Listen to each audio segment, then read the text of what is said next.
मंगलाचरण करेंगे सभी।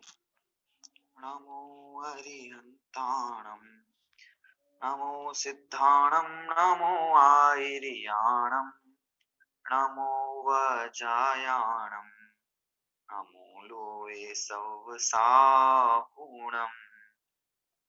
मोक्षमार्गस्य नेतारम, नेतारम कर्मभूकृताम्, ज्ञातारं विश्वतत्त्वानां वन्दे तद्गुणलब्धये।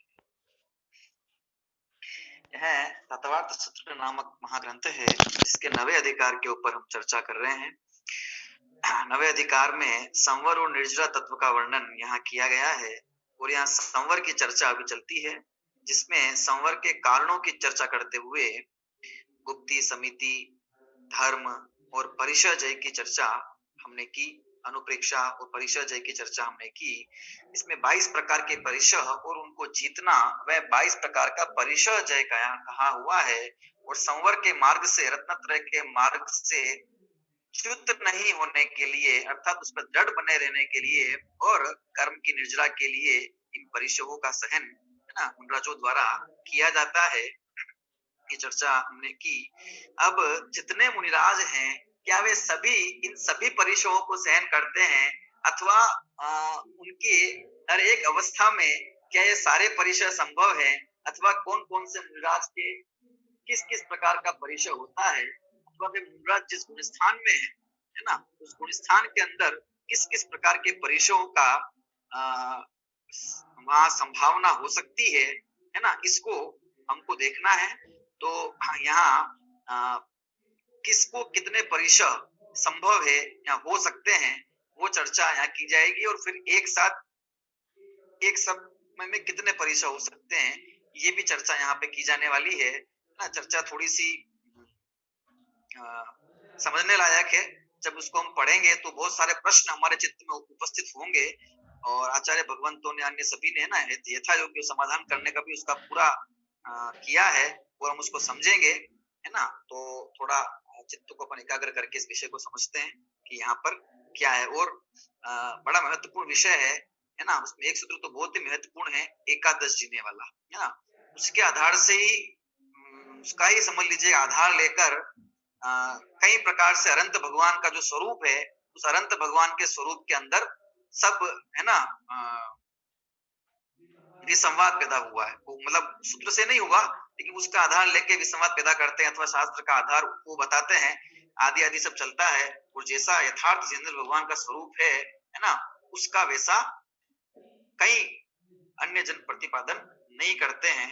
तो वो सब बातें हैं, उसको हमको देखना है। आइए अपन चलते हैं सूत्रों की तरफ।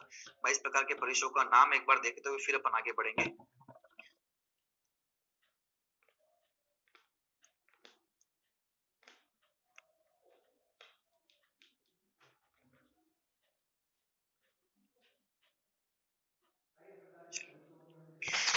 इस प्रकार के परिचयों की हमने चर्चा की थी। इन परिचयों का अपन एक बार नाम देख लिया और संक्षेप में इनका स्वरूप देख लेते हैं एक एक लाइन के अंदर, जिससे अपन को विषय वस्तु पढ़ी थी वो ख्याल में रहे, क्योंकि आज फिर इन्हीं परिचयों के आधार पे हमको सारी बात समझनी है फिर, है ना। देखिए 22 प्रकार के परिचय का है ना। मोह के उदय से, है ना, ज्ञानावरणी कर्म के उदय से और असाता वेदनी कर्म के उदय से, ये सब मुख्य रूप से सारे परिचय होते हैं, है ना। जिसमें असाता वेदनी कर्म का उदय, मोह का उदय और ज्ञानावरणी के उदय की प्रधानता यहाँ पर सब जगह होती है। और अंतराय कर्म भी है, ठीक है। देखिए शुद्धा, शुद्धा का मतलब भूख, तो है ना, भूख। परिचय, ये तो परिचय हो गया। और परिचय जय मतलब उसको शांत भाव से सहन करना, तत्व के चिंतन पूर्वक, ये सब।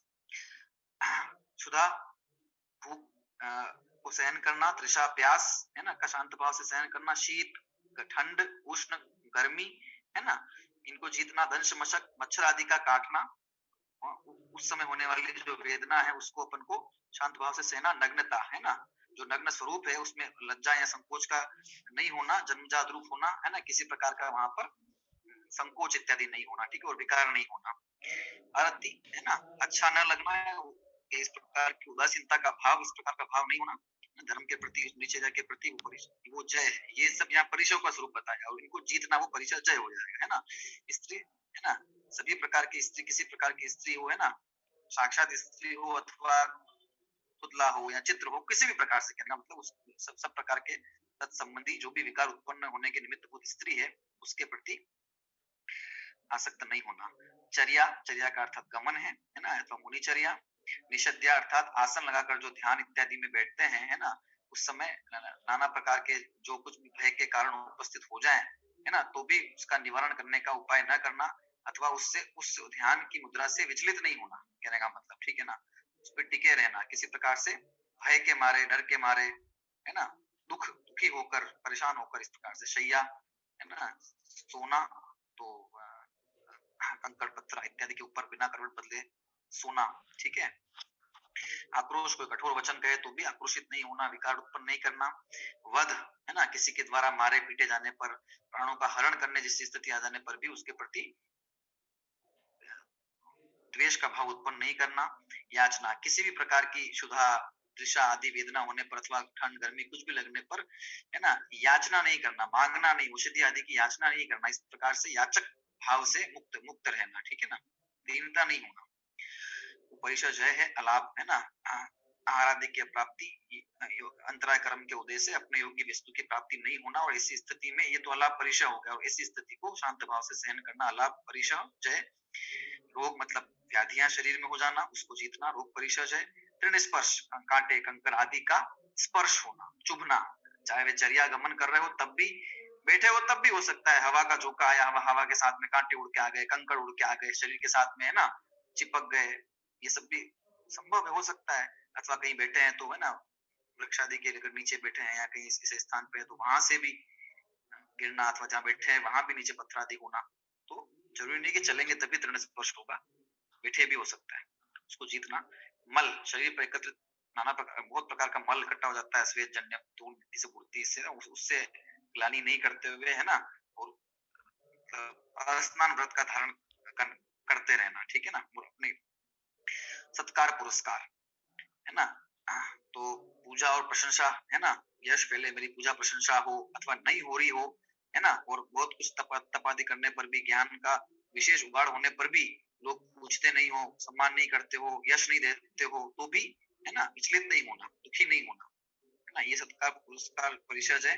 प्रज्ञा, प्रज्ञा मतलब ज्ञान की विशेषता होने, ज्ञानावरणी कर्म का स्वयं विशेष होने पर, मैं ज्ञानी हूँ, मैं महापंडित हूँ, इस प्रकार के मद जो उत्पन्न हो जाता है जीव को, उसको जीतना, वो प्रज्ञा परिचय है। और अज्ञान, अज्ञान परिचय के अंदर ज्ञान की कमी होना, ठीक है ना, ज्ञान का प्रकट नहीं होना, अथवा ज्ञानावरणी कर्म का उदय, है ना, स्वयं विशेष नहीं है तो भी वहां पर अपने आप को दुखी नहीं करना, उदासीन नहीं होना, अज्ञान नहीं, मतलब अज्ञानता रूप कर्ण में नहीं करना, अथवा विशेष ज्ञान की प्राप्ति न होने पर भी विचलित नहीं होना, है ना। ये अदर्शन, अदर्शन मतलब तत्व के मार्ग से श्रद्धा, जिनेंद्र भगवान की जो श्रद्धा है, जैन धर्म की जो श्रद्धा है, उससे विचलित नहीं होना, ठीक है, उन्हीं मार्ग से आस्था का चलित नहीं होना, इसी का नाम है अदर्शन। ये परिचय और इनको जितना वो परिचय जय हो गया। अब अपन देखते हैं कहाँ कहाँ किस किस प्रकार मुनि अवस्था की अपेक्षा इसकी बात चल रही है, तो अपन, है ना, छठे गुण स्थान से लेकर ऊपर में सब 14 गुण स्थान तक सब मुनि अवस्था ही है, ठीक है ना। अनंत परमेश जी को भी महामुनिराज कहा गया है, मुनीश कहा गया है, ठीक है ना, स्नातक कहा गया है, तो मुनिराजों की चर्चा करेंगे वहां पर, तो वहां तक देखते हैं कहाँ कहाँ किस प्रकार से क्या क्या संभावना है ना, और गुण स्थानों की अपेक्षा चर्चा की हुई है, तो छठे गुण स्थान से 14 की तो यहाँ बात नहीं है, 13वें तक की चर्चा यहाँ पे की है, तो अपन देखते हैं, है ना, कि किस किस प्रकार से कहाँ कहाँ किस किस गुण स्थान में कैसे कैसे संभव है, वो चर्चा की है। तो यहाँ अपन को थोड़ा विशेष ध्यान देके इस बात को समझना है कि, है ना, चलिए सबसे पहले, है ना, शुरुआत करते हैं 3 सूत्र जो हैं, 10वां 11वां और 12वां, ये 3 सूत्र गुण स्थान में या किस गुण स्थान वर्ती मुनिराज को, है ना, कौन कौन से परिचय संभव है, होते हैं या संभव है, ये चर्चा यहाँ पर की जा रही है, देखना है, समझना है इसको। 10वां सूत्र पाठ करेंगे सबसे पहले अपन, और फिर सूत्र के भाव को समझेंगे। सूक्ष्म सांपराय छद्मस्थ वीतरागयोश चतुर्दश। पुनः सूक्ष्म सांपराय छद्मस्थ वीतरागयोश चतुर्दश। सूक्ष्म सांपराय छद्मस्थ वीतरागयोश चतुर्दश।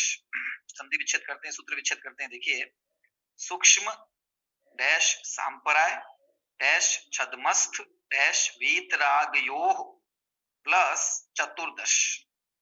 क्या कहते हैं कि सूक्ष्म सांपराय ये गुणस्थान का नाम है, और छद्मस्थ वीतराग है ना, ये भी किन्हीं गुणस्थानों का नाम है। ठीक है, छद्मस्थ वीतराग यो है ना, तो क्या है सूत्रार्थ देखिए, सूक्ष्म सांपराय और छद्मस्थ वीतराग के 14 परिशः संभव है। क्या कहते हैं, सूक्ष्म सांपराय और छद्मस्थ वीतराग के 14 परिशः संभव है।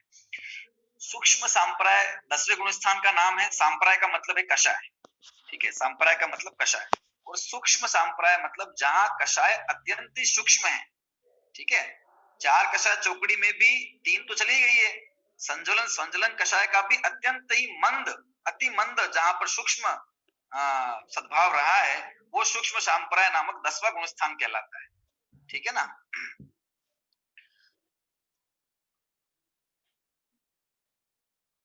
अति मंद वहां है ना, लोक कषाय का उदय होता है। देखिए, और छद्मस्थ वीतराग, तो वीतराग अवस्था जैसी अवस्था हुई है ना, लेकिन छद्मस्थ है। छद्मस्थ है मतलब ज्ञानावरण और दर्शनावरण का जो छद्म है ना, वो वहां मौजूद है, आवरण वहां मौजूद है, अंतराय कर्म का भी क्षय नहीं हुआ है ना, वो तो ज्ञानावरण वो वहां छद्मस्थ अवस्था है। ठीक है ना, पूर्ण केवल ज्ञानी अवस्था नहीं है, लेकिन मोह का कर्म, मोहनी कर्म का संपूर्ण रूप से क्षम हो गया है, और यहाँ 12वें के अंदर जो है वो क्षीण मोह है ना। तो ऐसी अवस्था में 11वें और 12वें गुणस्थान का नाम छद्मस्थ वीतराग गुणस्थान कहा है। तो सूक्ष्म सांपराय 10वां गुणस्थान और छद्मस्थ वीतराग 11वां और 12वां गुणस्थान। तो 10वें 11वें और 12वें गुणस्थान के अंदर 14 परिशः संभव है। 14 प्रकार के परिशय वहां पर 10वें 11वें और 12वें गुणस्थान वर्ती मुनिराज को है ना हो सकते हैं। अब कैसे है क्या है उसको अपन को समझना है। ठीक है ना, यहाँ पर जब हम परिचय की चर्चा करेंगे है ना, तो यहाँ अभी जब बात चलेगी तो किस कर्म के उदय के निमित्त से कौन सा परिचय होता है, ठीक है, अथवा उसकी संभावना, किस कर्म के उदय से किस प्रकार के परिचय की संभावना बनती है, वो हमको थोड़ा सा समझना है। हालांकि उसकी चर्चा आगे के सूत्रों में की हुई है, 13 से लेकर फिर 16वें सूत्र तक की, लेकिन यहाँ उसको अपन समझेंगे, क्योंकि यहाँ पर उस कर्म के उदय में होने वाला जो वेदन है ना, असाता वेदनी कर्म का उदय है, अथवा समझ लीजिए मोहनी कर्म का उदय है, तो उस कर्म के उदय के अंदर होने वाला जो वेदन, जिससे प्रत्यक्ष अनुभव किया जाता है, महसूस किया जाता है, भूख हो, प्यास हो, इत्यादि हो, है ना, इस प्रकार का वेदन ऊपरी गुण स्थानों में नहीं है। वहां पर वो तकलीफ वहां नहीं है, नहीं इस प्रकार का विकल्प है कि मैं सुधा को हरूं या भोजन को हरूं, तो भी वहां पर इन परिचयों का वहां पर अस्तित्व कहा है। वहां पर ये कहा है ना, मूल सूत्र में कहा है, देखो सूक्ष्म सांपराय और छद्मस्थ वीतराग के 14 परिचय संभव है। तो कैसे क्या है, अपन को जरा इस पे विचार थोड़ा सा करना है। ठीक है ना, आइए कौन कौन से परिचय संभव है पहले तो वो देख लेते हैं अपन। ठीक है, सूक्ष्म कषाय और वीतराग छद्मस्थ, यहाँ पाठ के अंदर देखेंगे अपन कि कहाँ कौन सा परिचय संभव है। तो देखिए 10वां गुणस्थान सूक्ष्म कषाय सूक्ष्म सांपराय और 11वां 12वां वीतराग छद्मस्थ यहाँ पर है। तो 14 परिचय क्षुधा, तृषा, शीत, उष्ण, दंश मशक, चर्या, शय्या, वध, अलाभ, रोग, तृणस्पर्श, मल, प्रज्ञा और अज्ञान, ये जो परिचय हैं ये उनके किसके, सूक्ष्म सांपराय मुनिराज के और वीतराग छद्मस्थ जो मुनिराज हैं उनके कहे गए। अब अपन को ये देखना है कि ये जो गुण, ये जो विकार परिचय कहे हैं, ये परिचय का निमित्त भूत कर्म कौन सा है, किस कर्म के उदय में ये किस प्रकार के परिचय की संभावना होती है। ठीक है, 2 ज्ञानावरणी से संबंधित है, प्रज्ञा और अज्ञान। अलाप का संबंध अंतराय से है और बाकी जितने हैं उनका संबंध किससे है? असाता वेदनी कर्म के उदय से का संबंध होता है। तो कर्म का उदय वहां विद्यमान,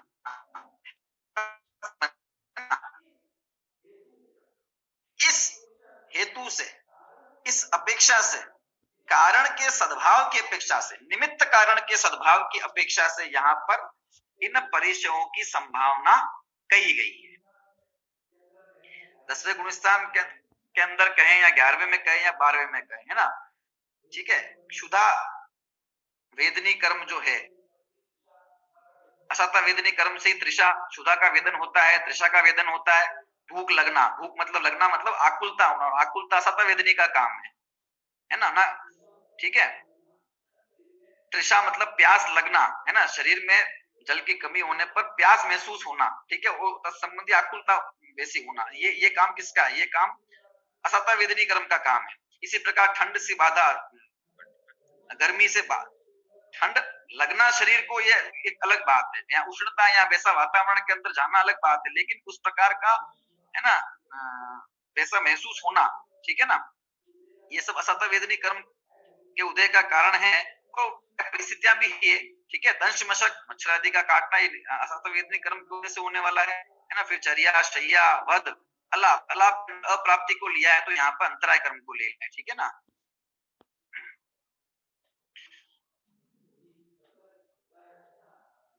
क्योंकि जब तक अंतराय, है ना, कर्म का उदय है ना, क्योंकि केवल ज्ञान के साथ में ही अंतराय कर्म का भी क्षय होने वाला है, ठीक है ना। तो ये सब आपस में जुड़े हुए हैं ना। रोग तो असाता वेदनी कर्म के निमित्त से जीव, है ना, रोग से युक्त होता है उसका शरीर। इसी प्रकार से तृण स्पर्श को लेंगे, मल, है ना, तो मल शरीर पे इकट्ठा होना ये ठीक है, और फिर उसके प्रति जो ग्लानि का भाव, जुगुप्सा का भाव इत्यादि है, यहाँ उसका निराकरण, जब तक ग्लानि नहीं आएगी तो निराकरण नहीं होगा, है ना। और प्रज्ञा और अज्ञान, ठीक है, इनका संबंध प्रज्ञा ज्ञान का, ज्ञानावरण के साथ में। अब इन गुणस्थानों के अंदर इस कर्म का सद्भाव है और इस कर्म का उदय वहां विद्यमान है। इसकी अपेक्षा यहाँ पर इन गुणस्थानों के अंदर ये परिचय होते हैं, ऐसी चर्चा की गई है।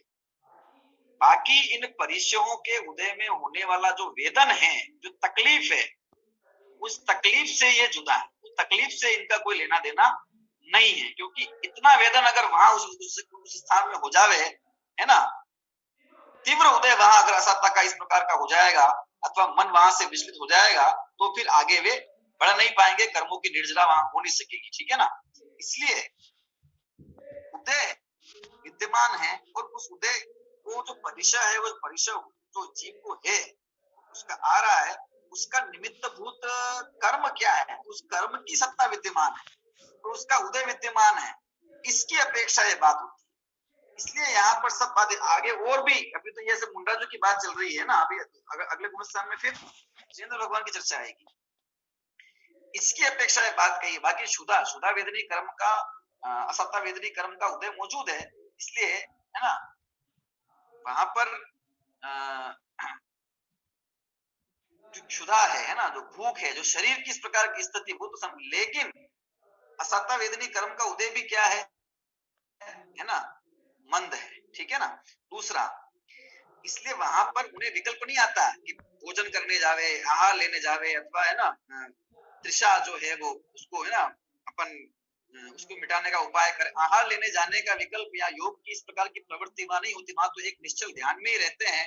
तथापि कर्मोदय वहां पर विद्यमान है, बस उस कर्म के उदय की अपेक्षा से बात है, लेकिन उसका वेदन करने की अपेक्षा से बात नहीं है कि उसका वेदन करें, ठीक है। और परिचय जय इसलिए कहा है कि उस प्रकार का कर्म उदय होने पर भी वे विचलित नहीं है, वे अपने अविचल ध्यान में स्थित है, इसलिए परिचय जय भी है ना, इसलिए परिचय जय कर लेते हैं, ठीक है। क्योंकि ध्यान में स्थित शीत आ सकती है, हो सकती है, हो सकता है ना, ये संभव है, मुनिचर्या वे स्वयं पाल ही रहे हैं, समझ लीजिए, ठीक है ना। तो उस प्रकार के कर्म के उदय की अपेक्षा बात की जा रही है। अपन को इसको इतना ये इस दृष्टि से अपन को समझना है, ना कि उस प्रकार की क्रिया में वे संलग्न होते हैं, ठीक है ना।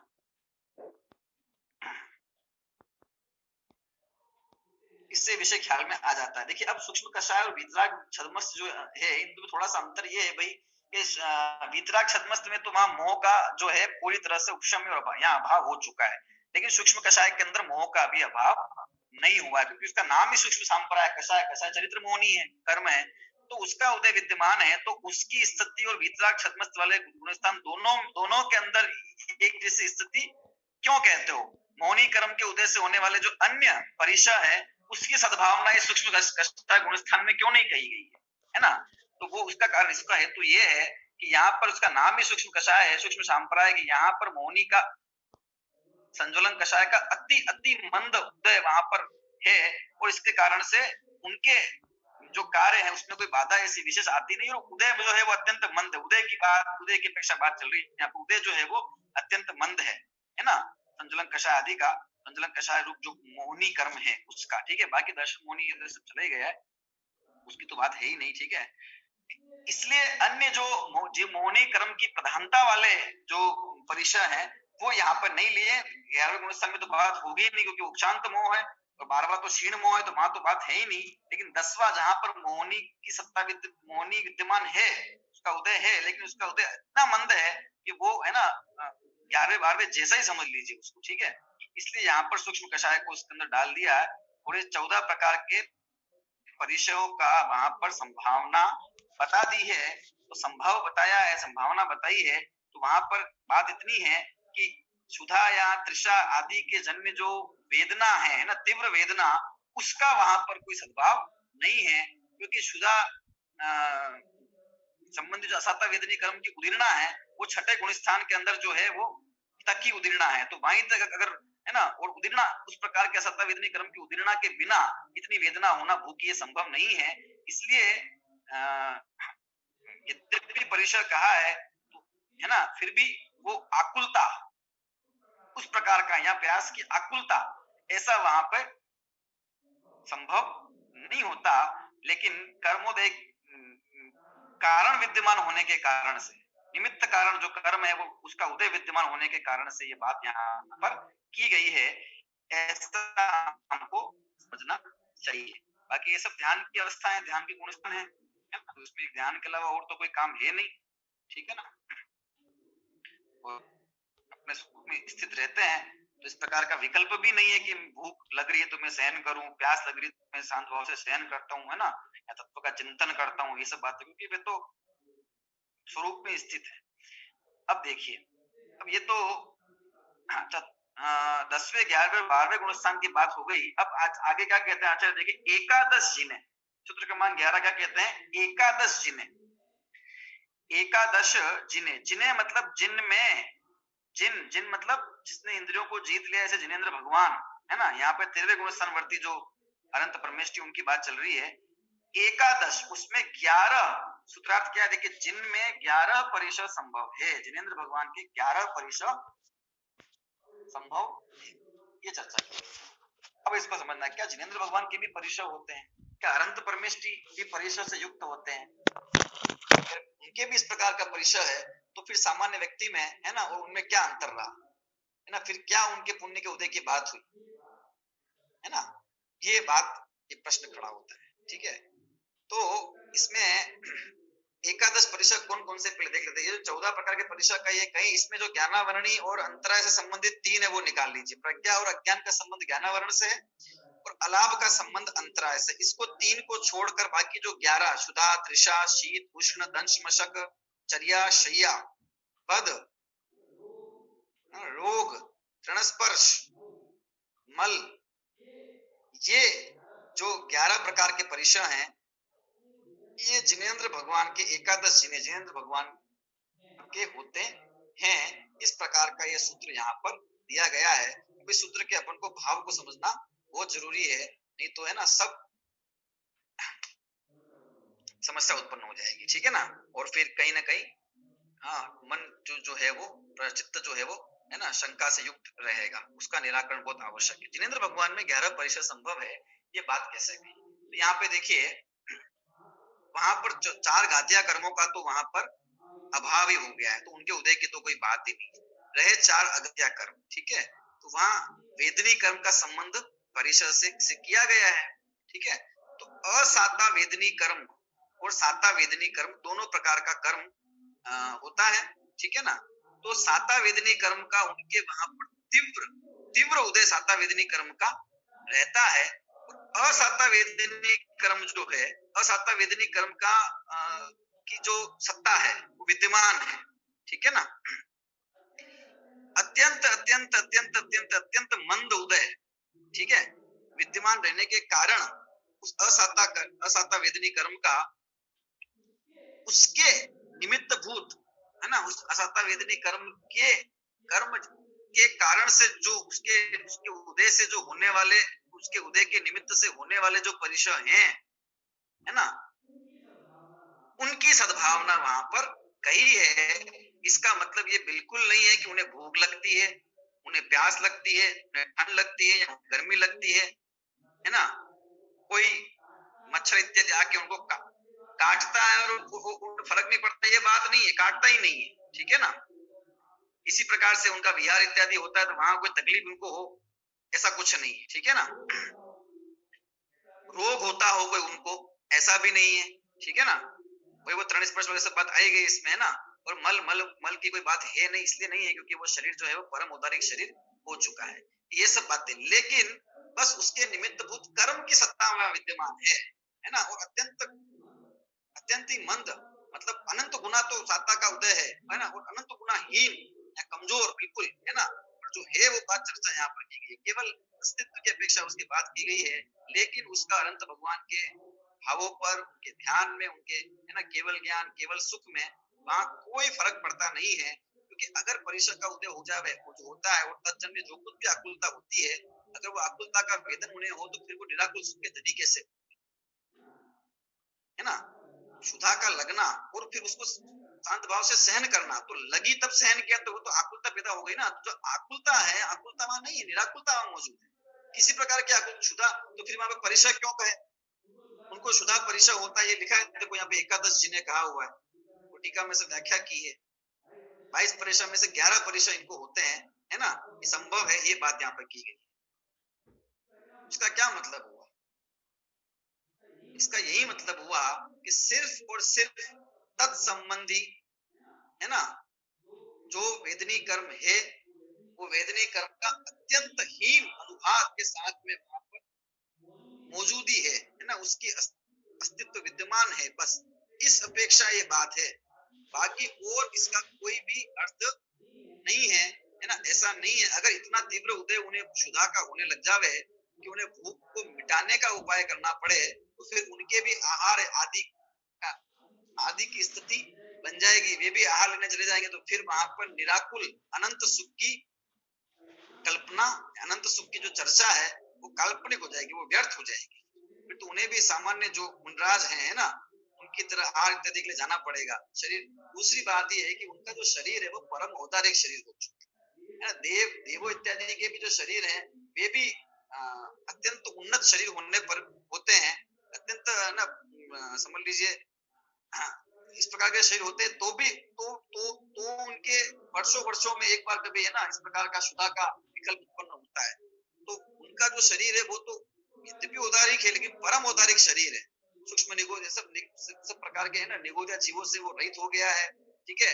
किसी प्रकार की उसके अंदर कोई समझ लीजिए कि कमी नहीं रह गई है ना। तो अत्यंत उन्नत शरीर है, उसकी पूर्ति के लिए उनको, है ना, शरीर में आहार की कमी होना अथवा जल की कमी होना, ये सब काम वहां होता नहीं है। परम औदारिक शरीर हो गया, इसलिए उनको भूख और प्यास का लगना, ये काम शारीरिक दृष्टि से भी देखे तो संभव नहीं है ना। इस प्रकार का शरीर भी इस प्रकार का नहीं है ना, कि जो वहां पर मतलब अत्यंत शक्तियुक्त शरीर है और नो कर्म वर्गणा का, है ना, सब ग्रहण होता रहता है, तो उससे कोई दिक्कत उनको होती नहीं है, ठीक है ना।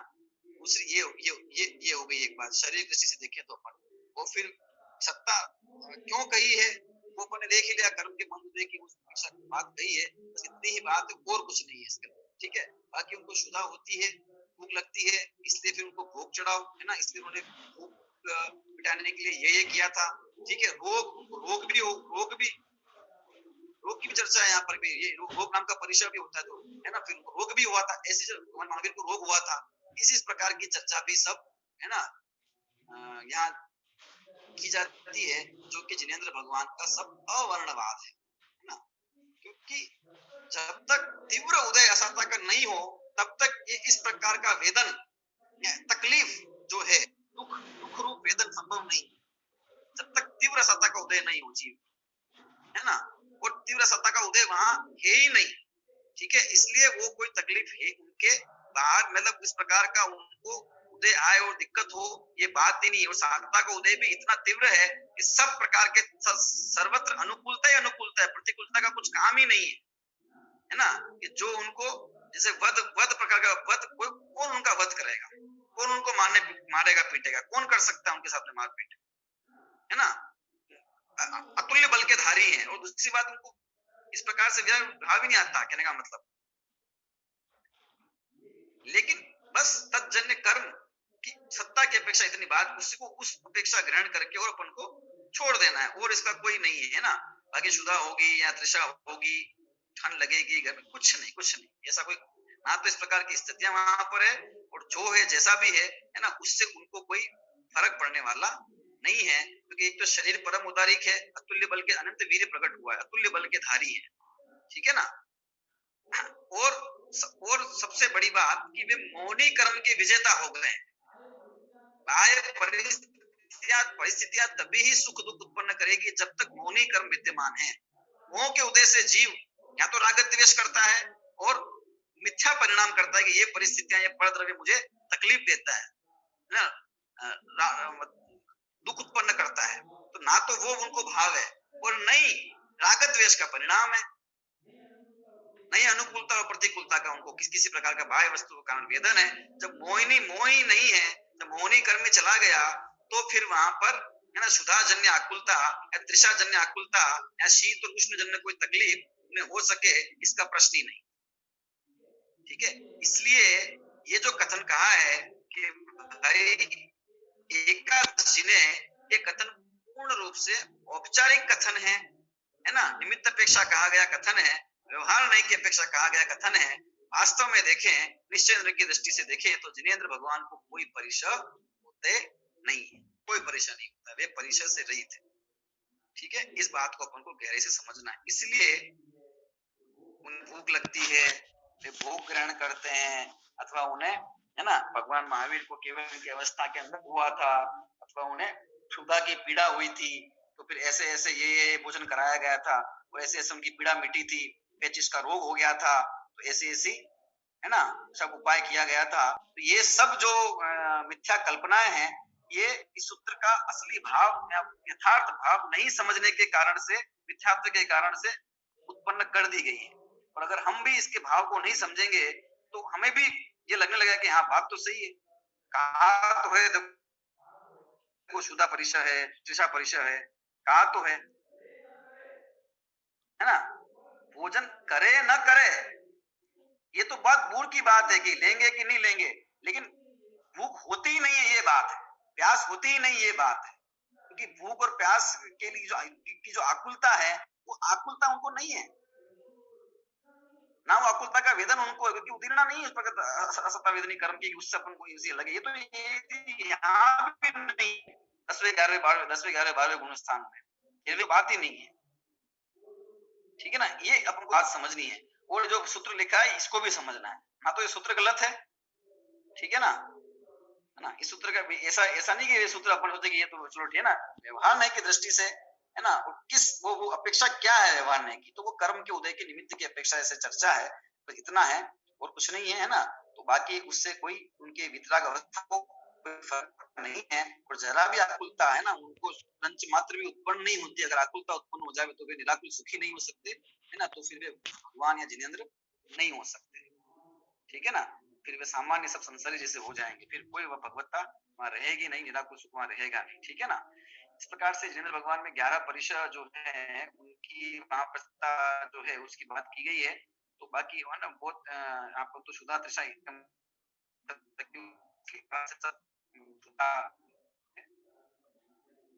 तो इसके कारण से सब भ्रांतियां जो है वो सब लोग में फैली हुई है ना। तो उसका निराकरण करना आवश्यक था, है ना। और यही सब वर्णन जो आचार्य भगवंतों ने भी सब टीका इत्यादि में किया है ना। मूल से भी आप जो है वो पढ़ सकते हैं, समझ सकते हैं इस विषय को। देखिए,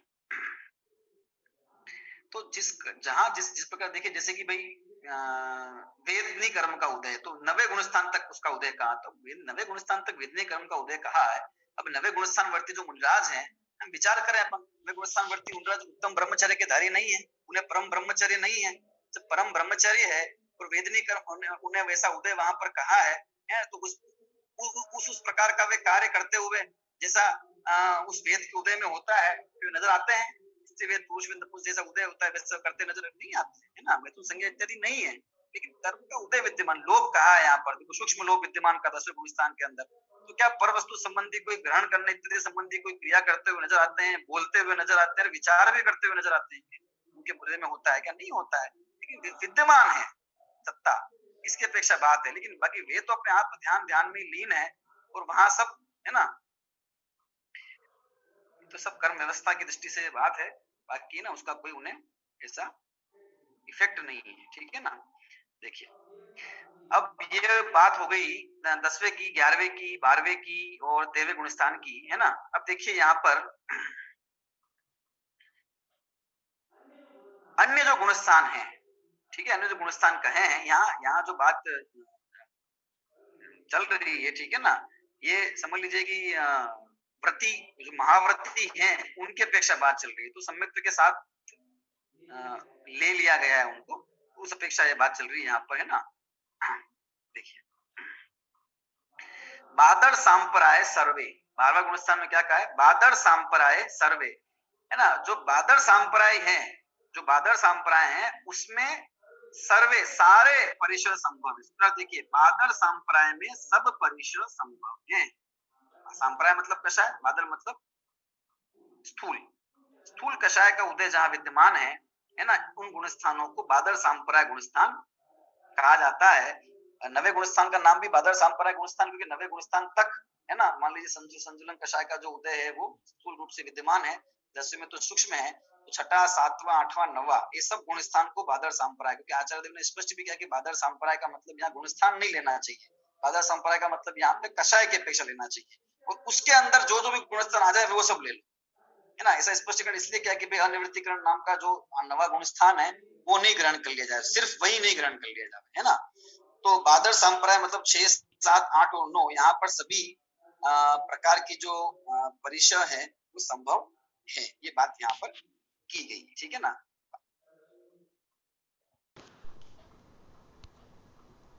संप्रदाय सर्वे, है ना, बादर संप्रदाय में सब परिचय संभव है। तो सूक्ष्म स्थूल, बादर मतलब स्थूल कषाय का जहाँ विद्यमानता है ना, ऐसे 6ठे, 7वें, 8वें और 9वें गुण स्थान के अंदर यहाँ पर सभी प्रकार के परिचय जो है वो संभव है। तो किस संबंधी? संज्वलन संबंधी कषाय की यहाँ पे चर्चा हुई, अन्य कषाय की तो बात है ही नहीं, क्योंकि यहाँ पर महावृत्तियों की चर्चा संवर और निजरा प्रकरण के अंदर की जा रही है, मुंडाजों की चर्चा।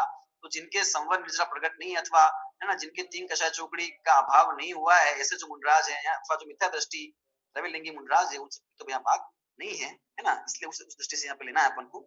संचलन कषाय का बादर जहाँ उदय है, जैसे 6ठे से लेकर 9वां गुण स्थान जो है वहां पर सभी प्रकार के परिचय जो है वो संभव है ना, उसको अपन को, लेकिन वो कर्म की उदीर्णा के हिसाब से, क्योंकि 7वां गुण स्थान है, 8वां गुण स्थान है, 9वां गुण स्थान वो सब ध्यान अवस्था गुण स्थान है, वहां उसी प्रकार से शुद्धा या तृषा, है ना, इत्यादि जो कुछ भी हो रहा है ना, तो उसका उस प्रकार से अपन को ग्रहण कर लेना चाहिए, ठीक है। बादर सांप्रदाय हो गया, ठीक है ना, सब प्रकार के वहां पे संभव है, ठीक है ना। और मोहनी कर्म संबंधी जो गुणस्थान जो कहा है, अदर्शन नाम का जो परिचय कहा है मोहनी से संबंधित, तो अदर्शन नाम के परिचय के अंदर, है ना, जिसको कषाय का क्षय हो गया है, जिसको मोहनी कर्म है ना, दर्शन मोहनी कर्म जो है, दर्शन मोहनी कर्म जो है उससे संबंध जोड़ा है, किसका? देखो सूत्र भी दिया है ना, दर्शन मोहनी कर्म से संबंध जोड़ा है, किसका? अदर्शन नाम के परिचय का। तो अदर्शन नाम के परिचय का दर्शन मोहनी से संबंध है, तो दर्शन मोहनी का उदय तो होता नहीं है 6ठे गुण स्थान में, 7वें में, 8वें में, 9वें में, कहीं भी नहीं होता। दर्शन मोहनी कर्म का गुणस्थान होगा, दर्शन मोहनी कर्म का उदय होगा तो फिर वो मिथ्या दृष्टि हो जाएगी ना, चौथे में भी नहीं होता है, समय दृष्टि होने के बाद में कहाँ होता है? चौथे, 5वें, चौथे से लेकर ऊपर तक नहीं होता है ना। तो फिर उस कर्म के उदय में होने वाला गुणस्थान ऐसा कहा है यहाँ पर, दर्शन मोहन के सद्भाव में, है ना। तो यहाँ पर क्या हमको ग्रहण करना चाहिए। तो यहाँ पे थोड़ा विशेष ग्रहण इस प्रकार से किया है कि यहाँ पर शायोपशमिक सम्यक्त्व की अपेक्षा है इस चर्चा को थोड़ा समझना, क्योंकि वहां उस शायोपशमिक सम्यक्त्व के अंदर सम्यक्त प्रकृति का उदय विद्यमान है। वो जो दर्शन मोहिनी की सम्यक्त प्रकृति है उसके उदय की अपेक्षा ये बात है कि उसका उदय विद्यमान रहता है ना। उस अपेक्षा ये चर्चा है, वो भी जहां तक उदय विद्यमान है वहां तक की बात है। तो शायोपशमिक गुणस्थान, शायोपशमिक सम्यक्त्व का अस्तित्व जिस गुणस्थान तक है ना, क्योंकि जब श्रेणी आरोहण करेगा सातवें में, है ना, सातवें के बाद तो उसमें फिर तो शायोपशमिक रहेगा नहीं, तो उस अपेक्षा इसको ग्रहण करना चाहिए। तो वो जो चल मगल अगाड़ दोष जीव के हैं वो विद्यमान रहते हैं, है ना, शायोपशमिक सम्यक्त्व के अंदर, यद्यपि वो सम्यक्त्व को बाधा नहीं करते पर सम्यक्त प्रकृति का वहां पर विद्यमानता है।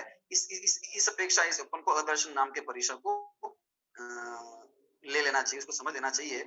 बाकी कथन तो अपने सब कर्म उदय की अपेक्षा की दृष्टि से देखा ही है। तो अभी अपन चर्चा 10वें 11वें 12वें गुणस्थान तीनों संबंधी किस किस गुणस्थान वर्ती मुंडराज को किस किस प्रकार का परिचय संभव है इस संबंधी चर्चा की है। और इसमें अपनी इस बात को समझने का पूरा प्रयास भी किया है कि, है ना, कर्म के उदय की निमित्त या तत्संबंधी सिर्फ कर्म का कारण विद्यमान होने से यहाँ सब, है ना, 10वें 11वें 12वें या 13वें आदि स्थानों में जब वो चर्चा की गई है परिसर की, है ना, अथवा 7वें 8वें 9वें में भी उस प्रकार की चर्चा की गई है, बाकी तत्जन्य तीव्र आकुलता का वेदन वो वहां पर नहीं है ना, क्योंकि वे कर्म की उदीर्णा के बिना, सत्ता की तीव्र उदीर्णा के बिना वो संभव नहीं है। उदीर्णा का भाव छठे में हो जाता है, इसलिए इस प्रकार का वहां पॉसिबल नहीं है। इसीलिए जो अनंत परमेष्टि भगवान है उन्हें कोई भूख लगे या उसके दूर करने के लिए कोई उपाय करे, उन्हें कोई प्यास लगे उसको दूर करने के लिए उपाय करे, ठंड के वेदन हो या गर्मी का वेदन हो, है ना, किसी प्रकार की और किसी प्रकार की बाधा का उन्हें वेदन हो, इसका सवाल ही पैदा नहीं होता है। इसलिए उसके निमित्त उसको दूर करने के लिए किए जाने वाले उपाय भी वे नहीं करते, ठीक है। और नहीं कभी अनंत अवस्था में कोई आहार ग्रहण करता है, इसलिए केवली कबलाहार ग्रहण करते हैं। ये सब चर्चा जो है वो केवली का अवर्णवाद है। अथवा केवली को रोग हुआ तो उन्होंने उस रोग को दूर करने के लिए उपाय किया, ठीक है, उसका आदेश दिया, है ना, तीव्र वेदना हुई उनको, है ना, पेचिशत आदि रोग हुए, ये सब जो चर्चा है ये सब केवली का अवर्णवाद है ना। और कहीं ना कहीं उस अवर्णवाद का पोषण करने के लिए इस सूत्र को प्रस्तुत भी, है ना, कई बार अवर्णवादियों द्वारा किया जाता है। सो ठीक नहीं है, सूत्र का भाव हमें स्पष्ट समझ लेना चाहिए। अभी की चर्चा जो है अपन को यही विराम देते हैं। अभी किस कर्म के उदय से किस प्रकार का परिचय कहा है और एक साथ कितने परिचय जीव के संभव है, वो सब चर्चा अपन फिर आगामी कक्षा में करेंगे। अभी अपन यहीं पर उसको जो है विराम देते हैं।